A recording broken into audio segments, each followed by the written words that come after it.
Fazana is getting married. For any woman in Bangladesh, it's the day of her life, the event her family's been preparing her for since birth. She's the perfect bride, weak, fragile and utterly helpless. She mustn't talk or even feed herself. She has to appear totally dependent.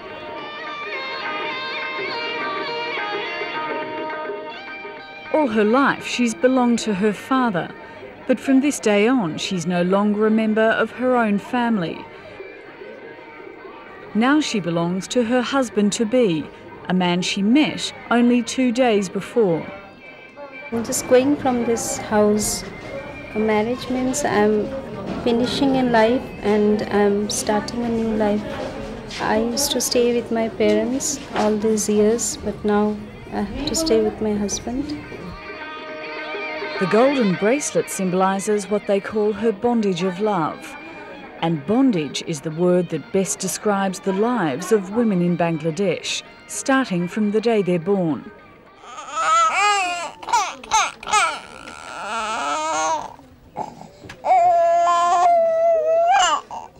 For most girls, life begins in a dirt-floored thatched roof hut in a poor rural village. In the village of Balabo, the Nural family has a new baby girl. She's 3 months old and her name is Happy. Why did you call your baby Happy?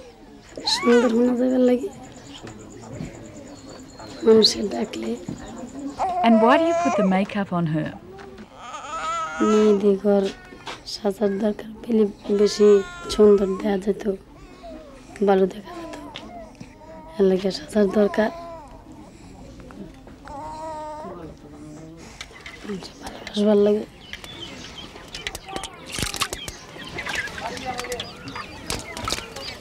But for Happy and her sister Polly, it'll be a struggle just staying alive.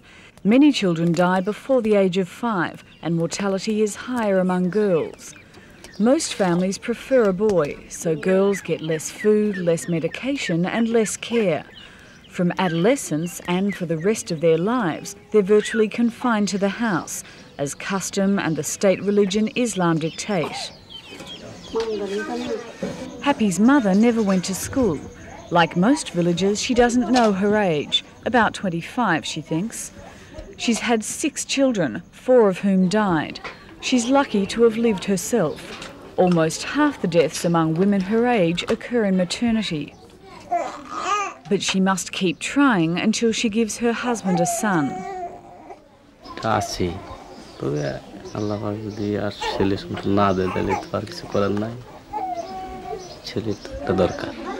সমস্যাই ছেলে ঢাকাটা মনে করেন মেয়েরা তো বিয়ার সাথে দিলে পরের বাড়ি চলে যাবে তখন তো বাড়িতে আর থাকার মতো কেউ নাই আমরা মারা গেলে তারপরে কে থাকবে বাড়িতে কে দেখবে দেখাশোনা করবে এই জন্য একটি ছেলের খুব দরকার আর কি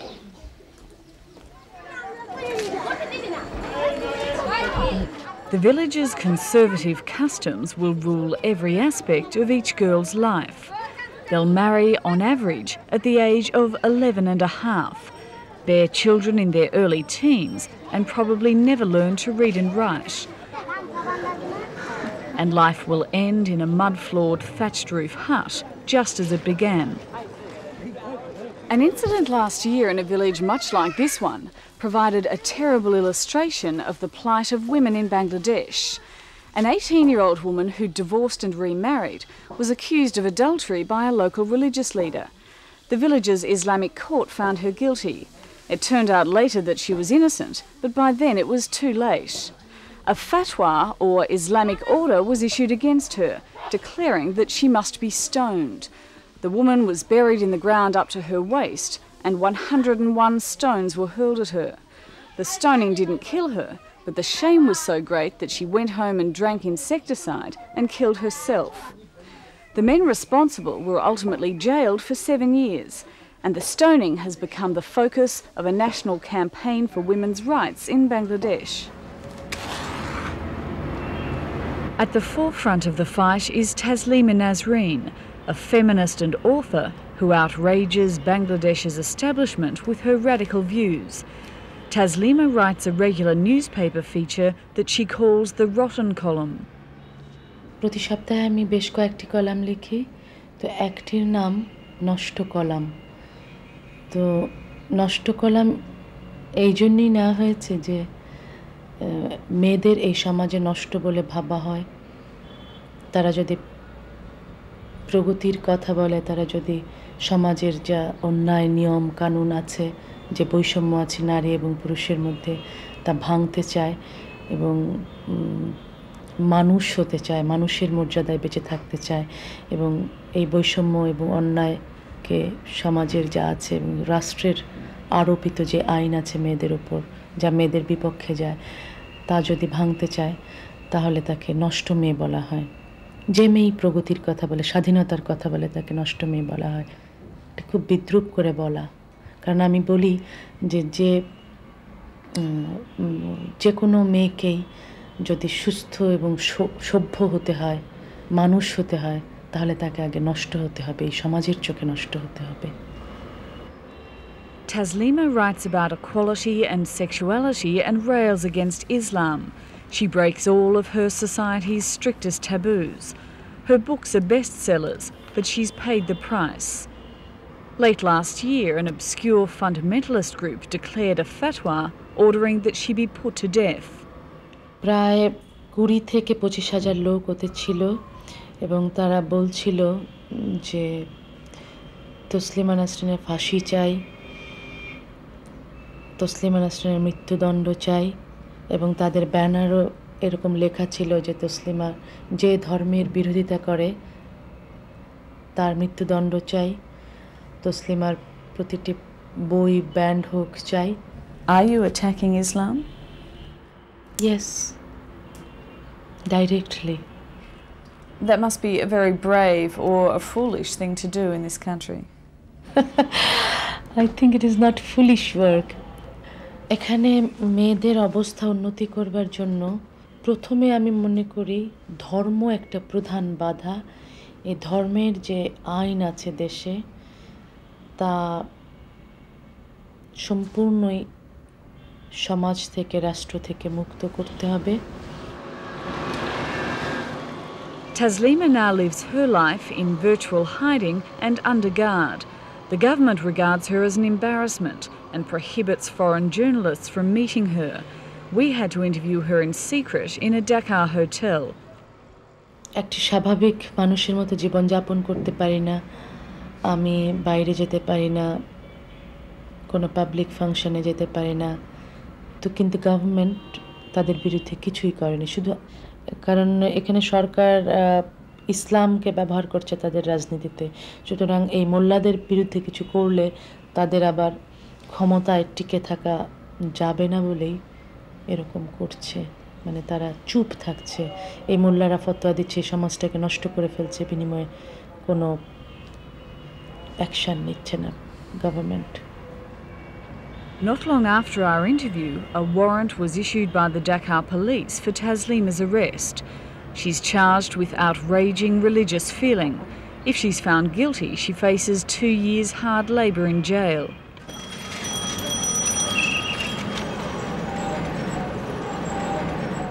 In a back street of the capital, the Bangladesh Women's Council carries on the fight.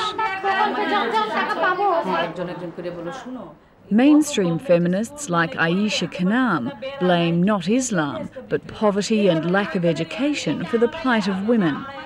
Bangladesh has a range of laws supposed to protect women, but as most women can't read, they don't even know they exist. When a woman is very poor and dependent on her husband, a woman who is not literate, educated and conscious enough, she cannot stand. The whole society, the attitude of the society is not in favor of her. What is the attitude to women in this country? Always society thinks that she is a woman. They never try to think she is the first human being, then she is a woman. And they're regarded as the possessions of men? Yes, of course. They think it is their property. Yes, of course. Very much interested in our activities, and they supported us. Upstairs, the Women's Council keeps a refuge for destitute women and girls, rejected by their families and their society, usually through no fault of their own. Noor Jahan has lived here for 8 years. She was rescued after being kidnapped from her family and forced into marriage when she was 9 years old. আগে হিন্দু ছিলাম, তারপরে আমার আব্বা একজন লোকের সাথে ব্যবসা করত, তারপরে ব্যবসা করার পরে তাদের সাথে অনেক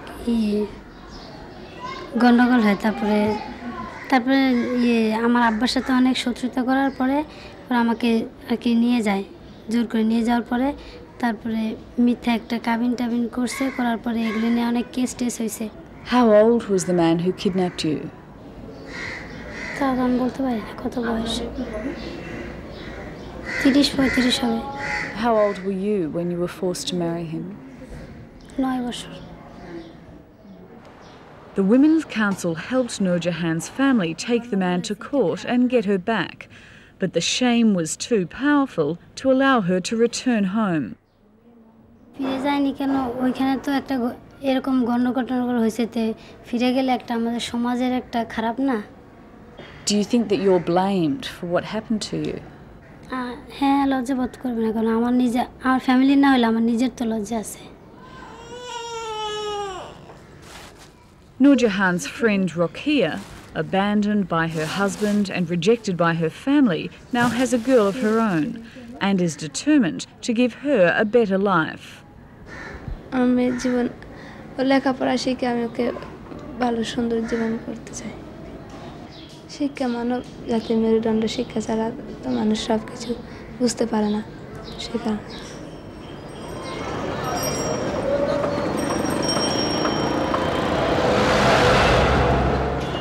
Bangladesh is in the unique position of having a woman as Prime Minister and opposition leader. But the reality is that, like Benazir Bhutto in Pakistan, both women hold their positions only because they're the wife or daughter of a revered male leader from the country's political past. And they face a daunting battle overcoming the powerful social and religious customs that keep their countrywomen among the most oppressed in the world. Good afternoon. Thank you very much for your time. The miserable status of women is a major embarrassment for Prime Minister Begum Khaleda Zia. The reality simply doesn't fit with her government's determined policy to modernise Bangladesh. আমাদের দেশের মহিলারা সমান অধিকার ভোগ করছে। তাদের পুরুষ যে সহকর্মী রয়েছে, মহিলা এবং পুরুষের মধ্যে কোনো পার্থক্য নেই আমাদের দেশে। With respect, I'd like to challenge you on that. How can you say that women enjoy equal rights when all the statistics seem to indicate that women in this country are among the worst off in the world? হ্যাঁ, আমি আগে বলেছি যে অতীতে এই সমস্যাগুলি আমাদের ছিল, কিন্তু বর্তমানে সেখানে আমরা ছেলে এবং মেয়ে এর মধ্যে আমরা কোনো পার্থক্য রাখছি না। আমরা বলছি যে ছেলে মেয়ে সবই সমান। এটা কথায় বলা হয়, কিন্তু কার্যত সেটা এখনো ঠিক না, কারণ সামাজিক The opposition leader Sheikh Hasina begs to differ. তা সামান্য কিছু সংবাদ পরিবেশিত হয়, সেখানে আমার তো মনে হয় পত্রিকায় প্রতিদিনই একটা না একটা খবর থাকে যে কোনো মেয়ে ডাউরি না দিলে পরে তাকে হত্যা করা হচ্ছে, নির্যাতন করা হচ্ছে, মারা হচ্ছে, নানা রকম অসুবিধা ফেলা হচ্ছে। এমনকি পঞ্চায়েত বসে অথবা গ্রাম্য সালিশি বসে একটি মেয়েকে, হয়তো অপরাধ কার কতটুকু দেশে আইন রয়ে গেছে, আইনের শাসন রয়ে গেছে, তারপরেও সেই মেয়েকে সেই সালিশির মাধ্যমে বিচার করা হয়, পাথর ছোড়া হয়। তারপরে আমরা এই কথা কি করে স্বীকার করব যে আমাদের দেশে নারী পুরুষের সমান অধিকার এখনো বিরাজমান? The Prime Minister, when pressed, has to agree there's much work to be done. পার্থক্য এখানে যে আমাদের এই সরকার আসার পরে আমরা মহিলাদের উপরে সবচেয়ে বেশি জোর দিয়েছি, গুরুত্ব দিয়েছি। সেখানে মহিলাদের শিক্ষার উপরে সবচেয়ে বেশি আমরা জোর দিয়েছি, যে দেশের আজকে জনসংখ্যার অর্ধেক নারী সমাজ, তাদেরকে শিক্ষিত করে তুলতে পারলে দেশের প্রতিটি উন্নয়ন কাজে তারা অংশগ্রহণ করতে পারবে এবং দেশের উন্নয়ন কাজে অংশগ্রহণ করতে পারলেই তারা এই দেশের উন্নতি অগ্রগতি সম্ভব। The government has made education the key to its policy on women, and it's come up with an ingenious way of making parents keep their girls at school: free wheat. Under the new Food for Education program, poor rural families get a monthly wheat ration in return for keeping their children at school. ভালো মন্দ মানে অভাবী পোলাপান লেখাপড়া করা পারি না, বই পুস্তক জোগাড় লাগে, তারপরে কাপড় জোগাড় লাগে, টাকা জোগাড় লাগে, খাতা কলম জোগাড় লাগে, লক্ষ্মী পূজা ইত্যাদি মুসলমান Hindu. Kafil's son and daughter now attend classes each day. In the village where the program is being trialled, the government says school attendance is up by as much as 40%, especially among girls. They've had to find new classrooms to fit them all in.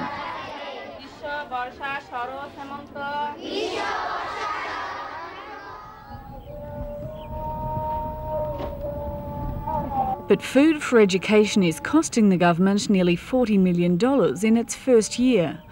The real task will be persuading her parents to leave young Rokia in school when the free wheat runs out. How long do you want your little girl and your little boy to stay at school? ছেলে মনে করেন যে আমার তো ফিকে হইলে পরে MA পর্যন্ত আছি, এনকার যে দূর পর্যন্ত কয় বছর হয় লাগে হিসাব করে দেখেন কয় বছর লাগে। And what about the girl? 12 বছর পর্যন্ত করা হবে, 12 বছর মেয়ের আর কেমনে করাম, শিয়ান হইলে পরে তো আর করান যাইছে না, লেখার কম দেবো যত দূর মানে ই হয় তো দিন দেওয়া লাগবো, বিয়ের সাথে জানাবো তো। In the capital Dhaka, education is seen as the key to improving the lot of women in Bangladesh. But Dhaka is a long way from the impoverished, illiterate rural areas where 85% of the country's women live.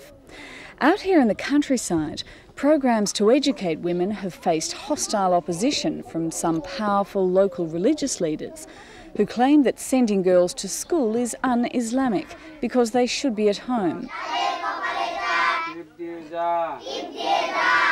2 out of 3 children in Bangladesh never even finish primary school, and the dropout rate is twice as high for girls as it is for boys. Literacy among females is 18%. In village schools like this one, classes are irregular. The teachers don't get paid, so they seldom turn up. And beyond puberty, girls are expected to be kept apart from boys.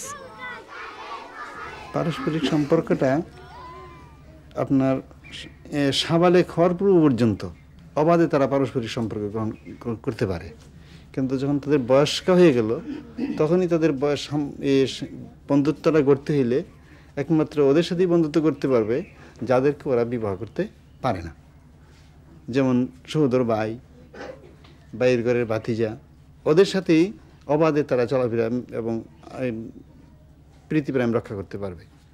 Local Islamic leaders like teacher Abdul Rashid determine the ways of village life. When it comes to school, these teachers say there's only so much that girls need to know.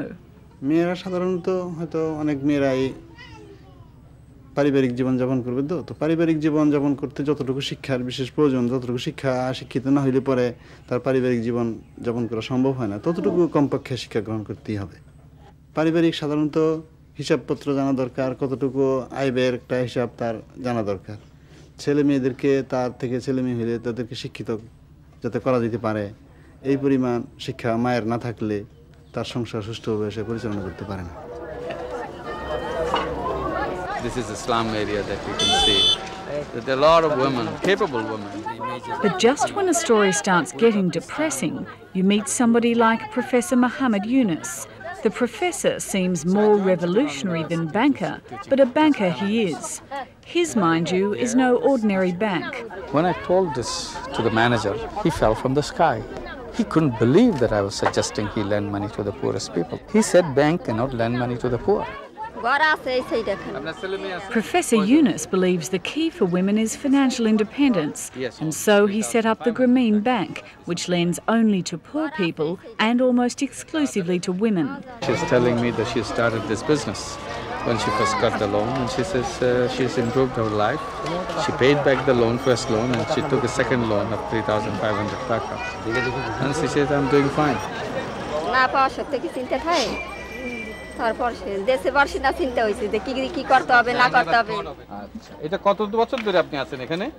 This is her house. For Amina, money means having a tin roof instead of thatch, and more importantly, having the power to change her life.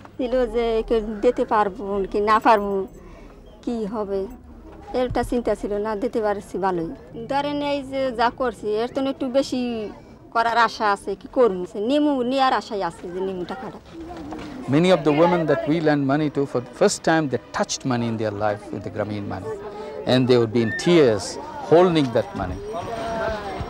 Professor Yunus's bank now lends out more than $50 million a month. Almost all of its 2 million customers are poor rural women. The repayment rate is higher than for a conventional bank. Giving money brings power to women.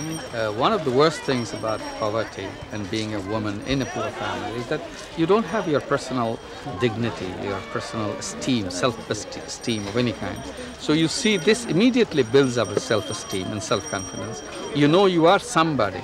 So out of being nobody, you become a somebody. That's a tremendous change. But change is coming slowly.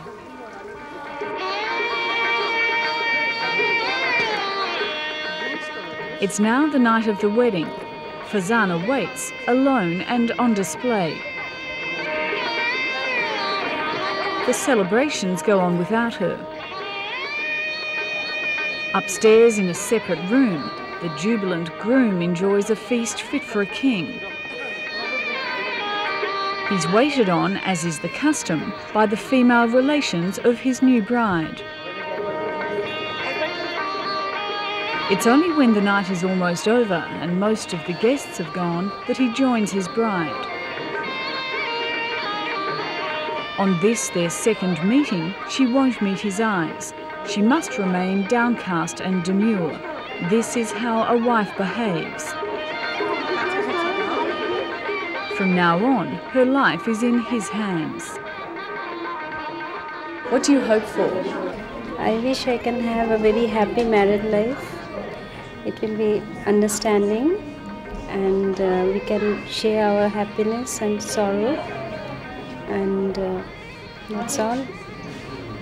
And he should love me very much.